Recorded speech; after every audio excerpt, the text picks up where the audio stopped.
Hello, assalamu alaikum guys, and good afternoon. It's almost lunch time here in Lebanon right now, and we have just taken our lunch as you can see.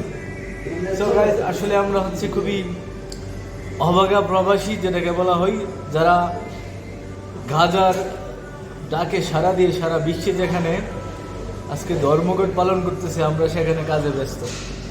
তো আসলে আমাদের কিছু করার নেই, আমরা হচ্ছে শ্রমিক। যদি কোম্পানি কাজ করতে বলে আমাদেরকে কাজ করতে হবে।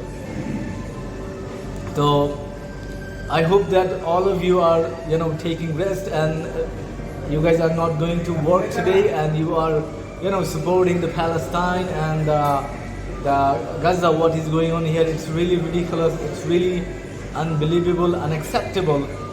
So we have just taken our lunch and we are just taking rest, as you can see. খুবই দুঃখের বিষয় হচ্ছে, আজকে চেয়েছিলাম যে আমরা ধর্মঘটের সাথে শরিক হয়ে অত্যন্ত আন্দোলনে না যেতে পারি, ঘরে বসে যেন আমরা গাজাবাসীদের সাথে সহমত পোষণ করতে পারি, কিন্তু এটা হলো না। সো আশা করছি আপনারা সবাই গাজাবাসীদের পক্ষে কথা বলবেন এবং প্যালেস্তাইনের পক্ষে কথা বলবেন, এবং আজকে যেটা হচ্ছে প্যালেস্তাইনে এটা খুবই মর্মান্তিক, এবং এটা আসলে আমরা এতগুলো মুসলমান আমরা আসলে নিজেরা লজ্জিত। যখন আমাদের পরিচয়টা আমরা দেই, তখন আমরা আসলে নিজেদেরকে লজ্জিত ভাবি, কারণ আসলে মুসলমান হয়ে জন্ম নিয়েছি, এটা খুবই গর্বের ব্যাপার। কিন্তু একই সাথে আজকে যেই অপরাধ, যে ধরনের ক্রাইম, অ্যাট্রোসিটি দ্যাট হচ্ছে প্যালেস্তাইনের বিরুদ্ধে এবং গাজাবাসীর বিরুদ্ধে, এটা খুবই নির্মম।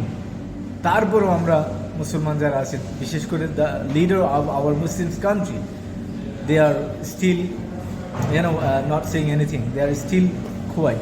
তো এটা খুবই দুর্ভাগ্যের ব্যাপার যে তারা এখনও কোনো কিছু বলতেছে না, এবং এই যে এত মানুষ ইসরায়েল হত্যা করতেছে, এদের ব্যাপারে জাতিসংঘ সহ সারা বিশ্বের মুসলমান, যদিও ইউরোপ আমেরিকাতে প্রটেস্ট হচ্ছে, আন্দোলন হচ্ছে, কিন্তু আমাদের মুসলমানদের কান্ট্রিগুলি যদি আমরা তাকাই, বিশেষ করে মিডল ইস্টের অন্যান্য দেশগুলি, দেখেন কি অবস্থা আছে। তো আমরা যদি এক না হই, আমরা যদি ইউনাইটেড না হই, আমাদের কপালে খুবই খুবই দুর্ভোগ রয়েছে, খুবই